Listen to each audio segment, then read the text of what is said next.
Tata car चाहिए तो nearest जो आपके सर्विस सेंटर है वहाँ जाओ।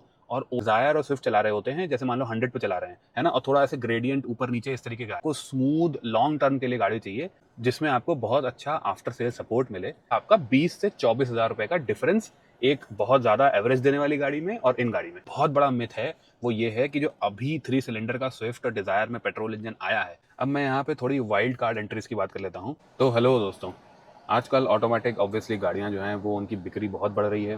पहले जहाँ पे 3-4 साल पहले आई थिंक 15% के आसपास थी, इस टाइम ऑलमोस्ट 38 to 39% जो गाड़ियाँ बिकती हैं specially in the upper segment वो ऑटोमेटिक हो चुकी हैं। आज हम बात करेंगे ऑटोमेटिक जो कि आपके बजट में आ जाए, विच इज़ 10 लाख रुपीज़ के नीचे। अब 10 लाख रुपीज़ के नीचे क्यों? क्योंकि 10 से 20 लाख तक जितनी भी ऑटोमेटिक गाड़ियाँ आती हैं उनकी मैंने वीडियोस बना दी हैं, उनके प्रोज एंड कॉन्स सारे कुछ डिस्कस करे हुए हैं। तो अगर आपको उस सेगमेंट में देखना है तो वो देखो। अब इस वीडियो में जो है बहुत सी ऐसी शॉकिंग चीज़ें हैं जो आपको आगे पता चलेंगी। बहुत से ऐसे मिथ्स हैं जो दिमाग में लोगों के हैं, लेकिन उनको मैं क्लियर करूंगा। दूसरी चीज़ ये कि मैं आपको बताऊंगा भी इन शॉर्ट कि वो गाड़ियों को ऑटोमेटिक तो ठीक है चलो कैसा काम करता है, लेकिन वो ओवरऑल गाड़ियां जो है वो किसके लिए अच्छी हैं किसके लिए बुरी हैं, प्रोज एंड कॉन्स गाड़ियों के हो गए। So let's start the video. मैं हूं आपका होस्ट और दोस्त सुयश, आप देख रहे हैं ड्राइव श्राइम, एंड लेट्स सी कि आपको 10 लाख रुपए से नीचे नीचे जो है वो बढ़िया ऑटोमेटिक गाड़ियां क्या मिल जाती हैं। अब सबसे पहले मैं प्योर ऑटोमेटिक कार्स को जो है वो डिस्कस करके साइड में रखना चाहता हूँ, क्योंकि अगर आपका ये है कि मुझे ऑटोमेटिक का मतलब प्योर ऑटोमेटिक चाहिए तो आपके पास सिर्फ और सिर्फ दो ऑप्शंस हैं इस पर्टिकुलर प्राइस रेंज के एकदम upper end of the spectrum में, मतलब 10 लाख के एकदम पास, which are obviously the Hyundai i20 IVT और अमेज CVT। इन दोनों में आपका जो मेन प्रिंसिपल है CVT का वो सेम ही मिल जाता है, और इन दोनों का कंपैरिजन भी मैं पहले कर चुका हूं अपनी वीडियोस में, तो वो आप देख सकते हो। लेकिन जो मेन चीज इन दोनों की सिमिलर है वो पता है क्या है? वो ये है कि ये दोनों गाड़ियों के इंजन बहुत ज्यादा ही रिफाइंड हैं, लेकिन कुछ खास एवरेज नहीं देते हैं स्पेशली शहर की कंडीशंस में। अब इसमें इनके CVT गियरबॉक्स की सच गलती नहीं है। मेन जो चीज है कि ये गाड़ियां बहुत ज्यादा जबरदस्ती एफिशिएंसी निकालने के लिए बनी ही नहीं है। और एक और मैं आपको बहुत इंपॉर्टेंट चीज बता दूं कि ये जो दोनों गाड़ियां हैं वो हिल अपहिल जब हम जाएंगे तो उसमें सबसे बढ़िया और सबसे लीनियर एक्सेलरेशन देंगी compare to all other AMT cars जो इसके नीचे में बताने वाला हूं। और मैं आपको एक तरीका भी बता देता हूं इनको कंपेयर करने का दूसरी गाड़ियों से, कि लेट से ये गाड़ियां 12 का एवरेज दे रही हैं और दूसरी कोई गाड़ी AMT के साथ जो है वो 15 का एवरेज दे रही है। तो अगर हम ये मान के चलते हैं कि आप 1000 किलोमीटर एक महीने में चलते हो, जो डिफरेंस आएगा पेट्रोल के प्राइस में एक महीने में वो आएगा लगभग 1500 से 2000 रुपए के बीच में। और अगर इसी को आप साल में कन्वर्ट करोगे तो ये लगभग आएगा आपका 20 से 24 हज़ार रुपए का डिफरेंस एक बहुत ज्यादा एवरेज देने वाली गाड़ी में और इन गाड़ी में। अब इस डिफरेंस पे, ये जो 2000 रुपए का डिफरेंस है, इस डिफरेंस के लिए क्या आप वो एकदम लीनियर स्मूथनेस, वो सोफिस्टिकेशन, एक प्रॉपर ऑटोमेटिक गियरबॉक्स का आप लेना चाहोगे कि नहीं लेना चाहोगे, ये मैं आप पे छोड़ता हूँ। और 1000 किलोमीटर का मैंने एक बॉल पार्क लिया है, अगर आप उसके ऊपर जाओगे 1500-1700 किलोमीटर तो ये डिफरेंस बढ़ता चला जाएगा। अगर आप 1000 के नीचे जो है चलाते हो, 500-700 किलोमीटर चलाते हो एक महीने में, तो बिल्कुल पीनट्स डिफरेंस आएगा आपका। बहुत से लोग मेरे से कहते हैं कि मैं अपनी गाड़ी जो है वो लेके मैक्सिमम खड़ी ही रहती है, बहुत कभी कभी चलती है, तो उनके लिए ये सोफिस्टिकेशन जो है गियरबॉक्स का वो मायने रखता है और उनको ये गाड़ियां लेनी चाहिए। i20 में तो आई थिंक डिस्काउंट भी मिल जाता है, तो वो भी आप ट्राई करना। और अमेज बहुत ही बढ़िया गाड़ी है, लोअर मॉडल्स के आपको CVT मिल जाते हैं, तो ये दो गाड़ियां कंफर्टेबल हैं, स्मूथ हैं, बढ़िया हिसाब किताब। अब मैंने इनको प्योर ऑटोमेटिक्स क्यों कहा? क्योंकि इसके नीचे जो आते हैं AMTs, उनका लिटरली नाम होता है ऑटोमेटेड मैनुअल गियरबॉक्स। तो उसको मैं आपको बेसिक बता देता हूं तो आपको पता लग जाएगा। इसमें सिंपली ये चीज होती है कि जो सिस्टम है उसमें गियर्स, क्लच वो बिल्कुल डिट्टो मैनुअल जैसे होते हैं, लेकिन जो एक्चुएटर्स लगे होते हैं वो बैठ के आपका जो है वो क्लच दबाएंगे, वो गियर चेंज करेंगे और आपको नहीं करना पड़ेगा। और वो कैसे करेंगे? एक ECU की मदद से, जो आपका जो है वो जितना आपने थ्रॉटल दबा रखा है, जितनी स्पीड है, उसको पूरे टाइम वो देखता रहता है और अपने हिसाब से करता है। लेकिन एक बात है, आप परेशान मत होना कि वो अपने हिसाब से ही करेगा। हर AMT गाड़ी में क्विड को छोड़ के एक ट्रिपट्रॉनिक मोड होता है, जिससे जो है आप गियर लीवर ऐसे साइड में करोगे ना तो उससे आपके पास मैनुअल भी जो है हाथ में कंट्रोल्स आ जाएंगे। तो जैसे मान लो आप हिल पे चढ़ रहे हो और आपको ये है कि मेरे को फर्स्ट ही लगा रहने देना है और सेकंड नहीं लगाना है फालतू में, फर्स्ट पे ही चढ़े गाड़ी, तो वो आप ट्रिपट्रॉनिक मोड से कर सकते हो। और यहाँ पे एक गाड़ी ऐसी है एक्स्टर जिसमें पैडल शिफ्टर से मिल जाते हैं, तो उसमें आप जो है वो ट्रिपट्रॉनिक करने की जरूरत नहीं है, हाथ से ही कर लो। ठीक है, तो ये बेसिक हिसाब किताब हो गया ऑटोमेटेड मैनुअल गियरबॉक्स। अब ये ऑटोमेटिक की क्या कमियां होती हैं, क्या अच्छाइयां होती हैं, इसका जो डिटेल एक तरीके से वर्जन है compare to other gearboxes CVT DCT वगैरह, उसकी मैंने एक प्रॉपर वीडियो बना रखी है। बहुत अच्छे खासे उसमें व्यूज़ हैं, 2 लाख के ऊपर व्यूज़ हैं, तो वो आप देख सकते हो जाके, आपको सब पता लग जाएगा। लेकिन अभी हम गाड़ियों के स्टार्ट करते हैं और सबसे पहले स्टार्ट करते हैं हम Hyundai से। अब जो Hyundai की गाड़ियाँ हैं उसमें आपकी नियोस आ जाती है, उसी को बड़ा कर दो तो वो ऑरा है, और उसी को ऊंचा कर दो तो एक तरीके से वो एक्स्टर बन जाती है। अब इन तीनों में आपका AMTs जो आते हैं उसमें क्या है कि जो स्मूथनेस है, मतलब जिस स्मूथनेस से वो क्लच दबा के गियर चेंज करता है, वो वन ऑफ द बेस्ट है इन सेगमेंट में। मतलब मैं ये नहीं कह रहा कि वो सबसे तेज गाड़ियां हैं या फिर सबसे फ्यूल एफिशिएंट गाड़ियां हैं, लेकिन सबसे क्लोजर टू एक्चुअल ऑटोमेटिक्स जो एक तरीके से एक्सपीरियंस आता है आपका, वो आपका इन गाड़ियों में आता है। और इसी वजह से ये गाड़ियां मैंने बहुत देखा है लोगों को कि फीमेल्स वगैरह बहुत ज़्यादा इसको यूज़ करती हैं।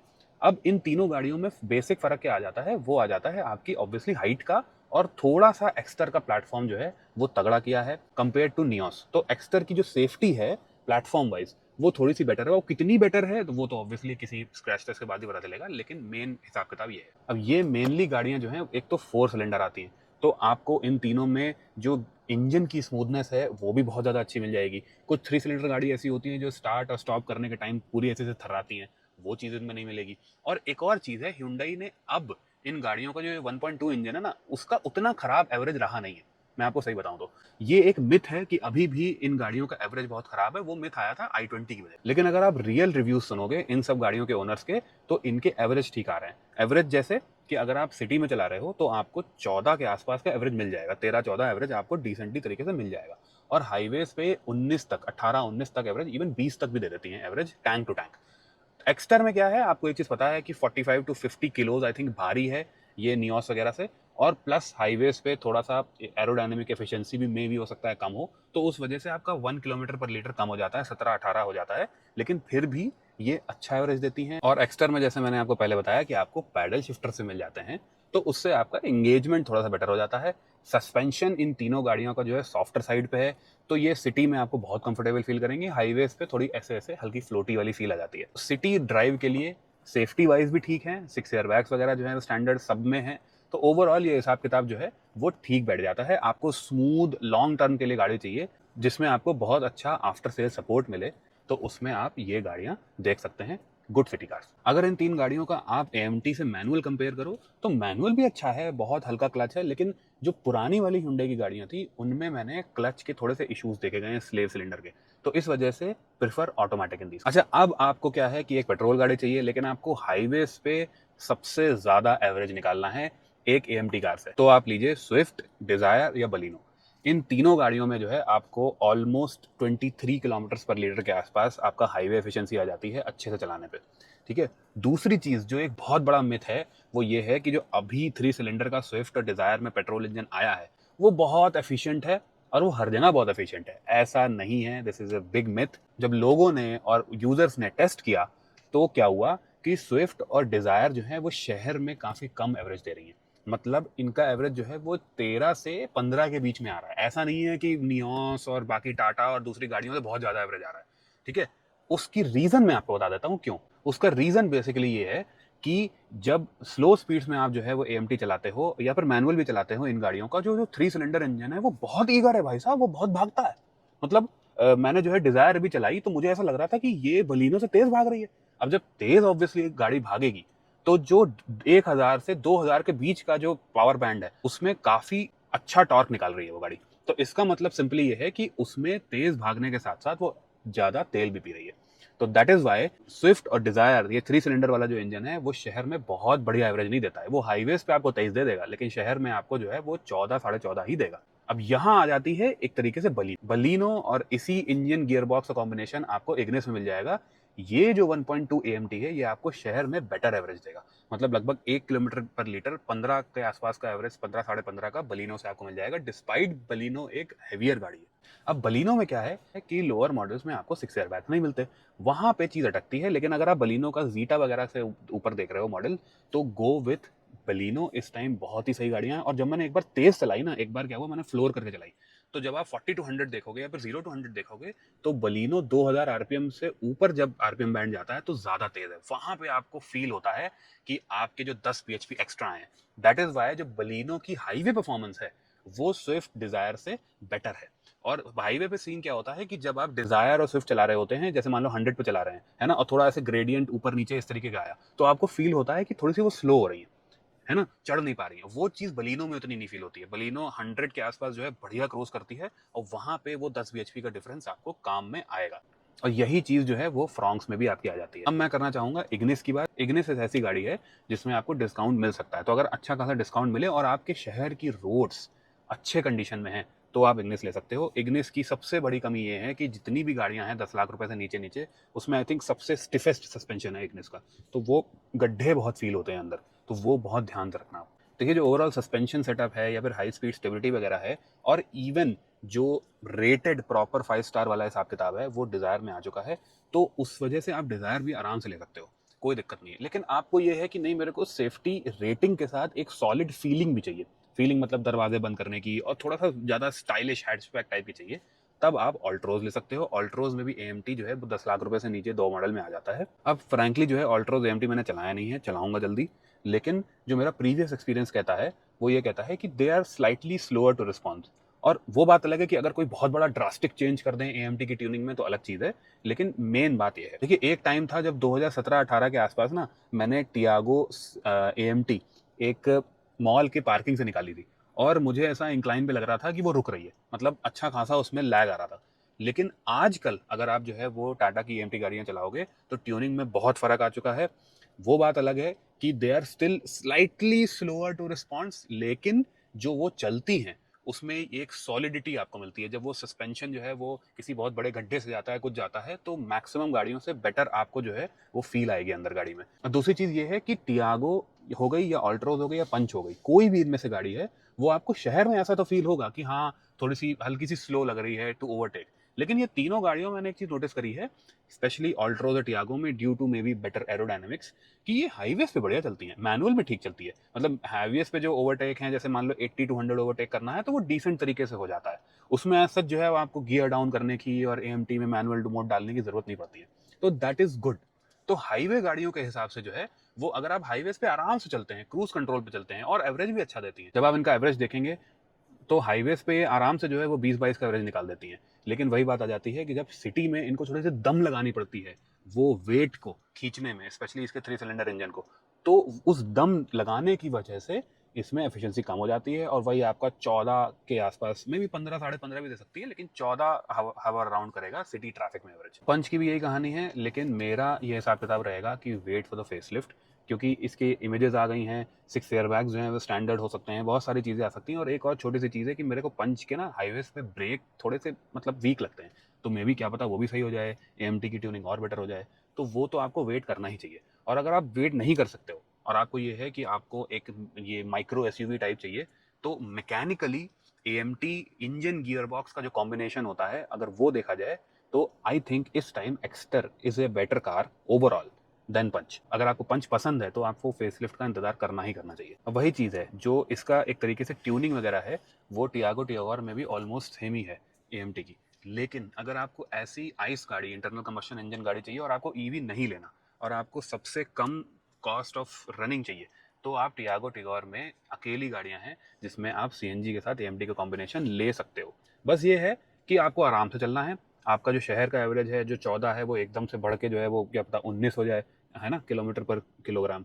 तो अगर आपका जो है 100 रुपए से नीचे सीएनजी है अगर आपके शहर में, तो आप इन गाड़ियों पर जा सकते हो। एक दिक्कत है वो ये है कि इक्का दुक्का की ये गाड़ियां हैं टिगोर और टियागो, जिसमें अगर आप टॉप मॉडल भी ले लोगे फिर भी आपको 6 एयरबैग्स नहीं मिलेंगे। तो वो एक बहुत बड़ी सी चीज़ है, क्योंकि पीछे वाले जो पैसेंजर्स होते हैं, अगर साइड से कुछ हुआ या शहर में भी कुछ हो गया तो आपको हेड सेफ्टी नहीं मिलेगी कर्टेन एयरबैग से, तो वो एक चीज़ है टू लुक आउट फॉर। जो प्रोस्पेक्टिव टाटा बायर्स हैं वो मेरे से पूछते हैं कि आप टाटा की सर्विस पे या इन सब चीज़ों पे वीडियो बनाओ, उनके लिए मैं शॉर्ट में एक चीज़ बताना चाहता हूँ, ध्यान से सुनना। एक पहली चीज़ आप ये करो कि अगर आपको टाटा कार चाहिए तो नियरेस्ट जो आपके सर्विस सेंटर है वहाँ जाओ, और ओनर से एक बार जो है अकेले में बात करके देखो कि उनका एक्सपीरियंस कैसा है। ठीक है, अगर उन्होंने ये चीज़ बोली कि बहुत अच्छा एक्सपीरियंस, सबने सब ये चीज़ बोली, तो कोई दिक्कत नहीं है।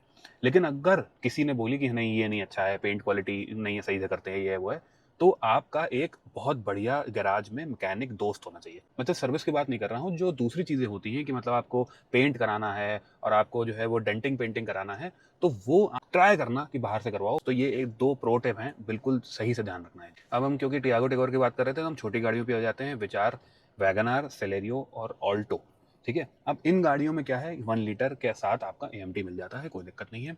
और जो ट्यूनिंग है AMT की वो ऑलमोस्ट क्लोज है। होता क्या है कि जैसे वैगन आर की ट्यूनिंग पहले AMT की तो उतनी अच्छी नहीं थी, लेकिन जब सेलेरियो आई तो क्या हुआ कि वही ट्यून उन्होंने वैगन आर में भी दे दिया, राइट। तो अब जो है वो वैगन आर की थोड़ी सी बेटर हो गई है, तो उस वजह से अच्छी चलती है, मतलब ऐसा कोई दिक्कत नहीं होती चलने में, और आराम आराम से गाड़ी चलेंगी। लेकिन मैं आपको मेन फर्क बता देता हूँ वैगन आर और इन गाड़ियों में। मेन फर्क ये है कि जो वैगन आर है उसमें ऑब्वियसली आप ऊपर बैठते हो, वो सब चीज़ें हैं, कोई दिक्कत नहीं है। लेकिन जो प्लेटफॉर्म में फ़र्क है, वो नया प्लेटफॉर्म जो बलिनो, फ्रॉन्क्स, डिज़ायर, इन सब में आप जो तगड़ा प्लेटफॉर्म देख रहे हो ना, जिसमें बेटर स्टील यूज़ हुआ हुआ है, वो सेलेरियो और ऑल्टो में यूज़ हुआ है। इसका सबसे मेन प्रमाण ये है, ऑल्टो का जब क्रैश टेस्ट हुआ था तो उसको स्टेबल फुटमिल मिला था, तो इसका मतलब उसका जो प्लेटफॉर्म है वो ठीक हो चुका है। वही चीज़ सेलेरियो में है, लेकिन वो चीज़ आपको वैगन आर में नहीं मिलेगी। तो अगर आप एक सेफर प्लेटफॉर्म देख रहे हो विद 6 एयरबैग्स, तो उसमें आपको सेलेरियो की तरफ जाना पड़ेगा, AMT की तरफ। ठीक है, लेकिन ये है कि आप बिल्कुल टीयर 2 सिटी में चलते हो, जहाँ पे 20, 30, 40 से ज़्यादा स्पीड चलती ही नहीं है, और आपको ऊंचा बैठना है ना, आपको दूर तक देखना है, तो उसमें आप वैगन आर AMT भी ले सकते हो। उसमें 6 एयरबैग्स आ गए हैं, तो जो छोटे मोटे डेंट फेंट्स या साइड से जो है किसी ने 20-25 पे मार दिया, कुछ हो गया, तो उसमें कोई दिक्कत नहीं होगी सच। लेकिन ओवरऑल अगर आपको कभी कभी हाईवे पे गाड़ी निकालनी है, आपकी एक सिंगल गाड़ी है, आपको लेनी है, तो आप सेलेरियो को जो है वो ऊपर रखना। और lower and of the spectrum में भी जो है ऑल्टो के साथ शेल ठीक है, 6 एयरबैग्स आ गए हैं, लेकिन उसके टायर्स इतने पतले हैं ना कि मुझे उस पर यकीन नहीं होता। और अगर AMT पे घूम के आए तो वही चीज़ है कि आपको शहर में बढ़िया ओवरटेक्स मिल जाएंगे, तगड़ा एवरेज मिल जाएगा। मतलब ये आपको 16 के ऊपर भी एवरेज दे देती हैं, 16, 16.5 के आसपास। और हाईवेज पे ऑब्वियसली आपको 23 किलोमीटर पर लीटर का एवरेज मिल जाएगा। लेकिन अगर आप बहुत तेज चलाओगे, मतलब 100 या उसके ऊपर चलाओगे, तो ये एवरेज कम आ जाएगा। ठीक है, तो 100 के ऊपर या 100 के पास जो है वो जो बलिनो और ग्लांजा का एवरेज है वो बेटर हो जाएगा सेलेरियो और इन सब के एवरेज से। तो ये बात आ जाती है, क्योंकि वो थोड़ा कम RPM पे चलती है। अब मैं यहाँ पे थोड़ी वाइल्ड कार्ड एंट्रीज की बात कर लेता हूँ। अगर आपको ऐसी गाड़ी चाहिए जो शहर में फट से ओवरटेक करे, बिल्कुल मतलब आपने थ्रॉटल दिया और सटाक से ओवरटेक करा गाड़ी ने, और आपको मिनिमम कॉस्ट ऑफ रनिंग चाहिए, मतलब इतनी कम कि आपको पता ही ना चले, तो 10 लाख के नीचे नीचे जो है वो आपको लोअर मॉडल्स MG कॉमेट और टियागो EV के भी मिल जाते हैं, जिसमें ऑब्वियसली ऑटोमेटिक ही होती हैं, तो उनका भी बात करनी है इस वीडियो में। तो ये EV चीज़ें हैं, आपको पता ही है कि EVs की जो लोअर स्पीड पे एक्सेलरेशन होता है वो बहुत तगड़ा होता है। ये कितनी भी गाड़ियां आ जाएं, इवन जो है वो जो 1.2 टर्बोज होते हैं उनसे भी तेज होता है। अगर आप बिल्कुल ही टीयर 3 शहर में ले रहे हैं, बहुत पतली गलियों में घुसना है, तो आप कॉमेट प्रेफर करिए। और आपको अगर अगर कभी कभी जो है वो हाईवेज पे भी जाना होता है, जैसे 40 किलोमीटर चले गए, कुछ चले गए, तो आप टियागो ले लीजिए। Let me know in the comments below. इतनी विस्तार में मैंने आपको एक वीडियो बना कर दी है कि 10 लाख से नीचे नीचे आपको किस गाड़ी में क्या मिलता है और AMT उस तरीके का कैसा परफॉर्म करता है। कौन सी गाड़ी आपको इसमें से बेटर लगी, कौन सी आप लेना चाह रहे हो, कोई भी लेना चाह रहे हो, किसी भी तरह की कन्फ्यूजन है, तो आपको पता ही है कि कंसल्टेशन की डिटेल्स आपको आराम से बहुत प्यार से डिस्क्रिप्शन में मिल ही जाएंगी। अगर आपको वीडियो अच्छी लगी तो आप लाइक कर सकते हो। अगर आपको बहुत अच्छी लगी और आप पहली बार चैनल पे आए हो तो subscribe to channel, support the channel. तो नेक्स्ट वीडियो में मिलते हैं फिर, बाय।